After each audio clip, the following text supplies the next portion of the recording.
Martin Bolduc travaille à ECDQ.tv depuis 2007. Il est à la barre de la coordination depuis 2016. C'est notamment derrière sa caméra qu'il sillonne notre diocèse d'un bout à l'autre pour filmer le meilleur de la vie de notre Église. Bonjour Martin. Allô. Alors, c'est pas l'endroit où tu es assis habituellement pendant l'émission. C'est sûr. En fait, je pense que c'est la première fois que tu t'assois sur ce fauteuil. Oui, quand même confortable, mais je trouve plus confortable le siège de la régie ou en arrière de la caméra. Ceci dit, habituellement, Martin est assis à côté de moi sur notre fauteuil à la maison puisqu'on est mariés. Donc, les présentations sont faites. Mais je tiens à spécifier que c'est pas moi qui ai choisi Geneviève comme animatrice. Je l'ai choisie comme épouse, mais pas comme animatrice. Bon, alors... C'est pas en conflit d'intérêt. Bon. Peux-tu nous raconter comment tu as atterri dans une web télé catholique? Alors, je vais remonter à la genèse de tout pour comprendre un peu mon histoire. J'ai eu la chance de naître dans une famille de rêve, je dirais, avec des parents exceptionnels qui m'ont donné vraiment des valeurs exemplaires pour me rendre où je suis rendu aujourd'hui. J'en suis très reconnaissant. Et puis, plus tard, je suis devenu ingénieur. J'avais une petite maison en campagne, une conjointe, une entreprise, petite entreprise, mais en fait, tout ce que je pouvais rêver. Et je me disais, il me semble que c'est pas juste ça la vie. J'avais peut-être 30 ans. Puis je me dis, voyons, ça ne peut pas être que ça la vie, penser à son petit confort, son petit bien-être. Je me suis mis à rechercher, en recherche. J'avais des amis un peu partout dans le nouvel âge, le bouddhisme. J'ai exploré ces choses-là, qui avaient des belles choses, mais c'était tout le temps un petit peu retourné vers soi, puis je ne voyais pas comment je pouvais être comblé là-dedans. Un jour, j'ai découvert un ami commun que tu connais, par une coïncidence extraordinaire, qui m'a fait rentrer en contact avec la famille Marie-Jeunesse. Et là, ça a vraiment été un tournant dans ma vie. Grâce à eux, j'ai vraiment pu apprendre de nouvelles choses, en fait, par rapport à la foi catholique, la foi chrétienne, qui était la foi de mon enfance, mais que je ne connaissais pas vraiment. Et j'ai découvert le trésor extraordinaire, les merveilles de la foi chrétienne, que je n'ai pas de mots pour expliquer comment ça a renversé ma vie, parce que ça m'a éclairé plein de choses. Et entre autres, une chose que je n'avais jamais allumée dans ma vie, c'est aberrant, mais j'ai appris là que Jésus est Dieu. Okay. Alors, dans ma tête d'ingénieur, tu sais, un ingénieur, ça fait... Tu sais, c'est de la misère à dire qu'est-ce que ça fait, mais qu'est-ce que ça fait? Ça trouve des solutions à un problème. Mon problème, c'est de trouver un sens à la vie. Et je me suis dit, si ce gars-là, c'est Dieu, il y a les réponses à mes questions. Alors, suite à cette rencontre-là de la famille Marie-Jeunesse, mon cœur a été retourné, j'ai été converti. Et puis, de fil en aiguille, je suis arrivé à Québec en 2005 pour des études en théologie, etc. Et j'ai connu le diocèse, les services de communication. Je me suis joint à l'équipe. En 2007, on a fondé la télévision ECDQ.tv. Tu étais là pour la fondation? Oui, avec Jean Lortie, mais c'est Jean Lortie qui avait fait les bases. Là. Moi, je suis secondé. Mais j'ai souvenir de ces rencontres-là qu'on faisait pour la préparation du Congrès eucharistique international. C'était un grand événement d'ampleur et on faisait la couverture médiatique du Congrès. Au niveau pastoral, là, parce qu'il y avait la télévision était là, mais nous, on faisait au niveau pastoral. Et puis, c'était une grande aventure. Et suite à ça, je suis resté à ECDQ. On parle aujourd'hui du lien entre les médias et la foi. On entend parfois certaines personnes dire que la foi, c'est une affaire privée.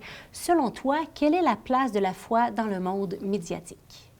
Bien, penser que la foi est une affaire privée pour les catholiques, c'est de ne pas connaître le christianisme. On ne peut pas en vouloir, mais on ne connaît pas le christianisme. On ne sait pas que Jésus-Christ a fondé l'Église il y a 2000 ans et c'est très simple ce qu'il nous a demandé de faire, juste avant de retourner vers le Père. C'est un temps très important. Quand on quitte le monde, on ne dit pas des balivernes. Il nous a demandé d'annoncer la bonne nouvelle et de faire des disciples. Alors, pour un chrétien, annoncer l'Évangile, ce n'est pas une option, c'est notre mission. Dans les médias aujourd'hui, on entend bien des choses. Souvent, c'est une caricature de la foi qu'on entend, comme si c'était quelque chose de naïf, d'enfantin, d'anodin, alors que c'est tout le contraire. L'humanité, avec le christianisme, possède la plus grande richesse spirituelle et religieuse qui soit. Alors, c'est important que les gens puissent avoir accès à cette richesse-là, ce trésor extraordinaire que l'on a, qui date plus que 2000 ans, parce qu'on a aussi, avant Jésus-Christ, des trésors de sagesse dans l'Ancien Testament. Mais on a tous les pères du désert et des gens qui ont passé leur vie pour sonder les mystères de la vie, pour les partager à travers l'éclairage de l'esprit. Alors, c'est important de faire connaître ça. C'est un devoir qu'on a de faire connaître cette bonne nouvelle de Jésus-Christ. Et selon toi, pourquoi la mission évangélisatrice de CDQ.tv est essentielle dans le monde d'aujourd'hui? Des fois, je me dis, si quelqu'un trouvait un vaccin pour le cancer, ça serait une nouvelle extraordinaire, ça serait un devoir de partager ce vaccin-là. Ce serait un bien extraordinaire pour notre société. Alors, sans minimiser le bien que ça serait, avec le christianisme, on a un bien encore plus grand que ce vaccin-là, on pourrait dire. Quelques petites choses, juste de même, là, que le christianisme peut nous apporter un sens à la vie. On peut, avec Jésus-Christ, découvrir un sens profond à notre existence. Pourquoi on est sur la terre? Il n'y a pas une personne depuis le début de l'humanité qui se pose cette question-là. Jésus-Christ nous aide à trouver cette réponse-là. On a la guérison de notre passé qu'on peut avoir à travers cette relation-là avec Dieu, le pardon qu'il nous donne, cette réconciliation-là qu'on peut avoir avec le Seigneur. Alors, on peut faire aussi la paix avec notre avenir. Des fois, on est angoissé face à notre futur et aussi par rapport à notre mort. Qu'est-ce qui va arriver après notre mort? Hein? Est-ce que c'est le vide? C'est qu'est-ce qui se passe après? Et aussi, après cette mort-là, on a une promesse d'une vie éternelle de bonheur. Alors, qui d'autre sur Terre peut nous offrir un tel trésor, autre que Jésus-Christ? Moi, j'en connais pas d'autre. Alors, une fois qu'on a pris conscience de ces bienfaits-là extraordinaires, incomparables, on a le devoir de le partager, comme je disais tout à l'heure, et c'est ce que ECDQ veut faire le plus possible à travers toutes les possibilités qu'on a. Souvent, je me dis, mes moyens à moi sont humbles, mes capacités sont humbles, mais on le fait de bon cœur, comme on peut le plus possible. Je pense que c'est important de persévérer, de continuer. Et on a une équipe extraordinaire qui fait des choses vraiment extraordinaires. Alors, je pense qu'on est dans la bonne voie, là. Puis, justement, je t'entends souvent dire, comment faire pour rejoindre le plus de monde possible, pour que le beau message qu'on a apporté puisse rejoindre le plus de monde possible. Hein? C'est vraiment une de tes grandes préoccupations. Et c'est beau. Et comment quelqu'un qui est assis chez lui, qui nous écoute, peut devenir un collaborateur ou une collaboratrice discrète mais précieuse pour aider la mission de ECDQ.tv? Alors, c'est extraordinaire parce que c'est très facile. Alors, monsieur, madame, tout le monde, je disais tout à l'heure qu'on peut pas faire ça sur notre salon, dans notre divan. C'est faux parce qu'avec ECDQ, on peut 3 choses très simples. Premièrement, s'abonner aux différentes plateformes de CDQ. On a le site web, on a YouTube, on a Facebook, on veut aller vers TikTok aussi bientôt. Okay. Mais déjà, YouTube et Facebook, c'est déjà excellent pour partager des vidéos. Une chose partagée. Donc, quand vous voyez quelque chose qui vous intéresse, vous le partagez au plus grand nombre ou peut-être à une personne en particulier qui pourrait être touchée par cette vidéo-là, qui a peut-être vit un moment difficile ou qui fait une recherche. OK, on pense à une personne, on lui partage. C'est pas difficile. Encore plus facile, c'est aimer. Donc, aimer, c'est le bouton like. Jésus nous dit aimez-vous les uns les autres. Ouais. Alors, oui, le bouton pouce dans YouTube, je pense sur Facebook aussi. Je suis cordonnier mal chaussé, je le fais souvent, mais je ne sais même pas c'est quoi. Le petit cœur, peut-être. Alors, ça aide beaucoup parce que ça fait propager les vidéos. Okay.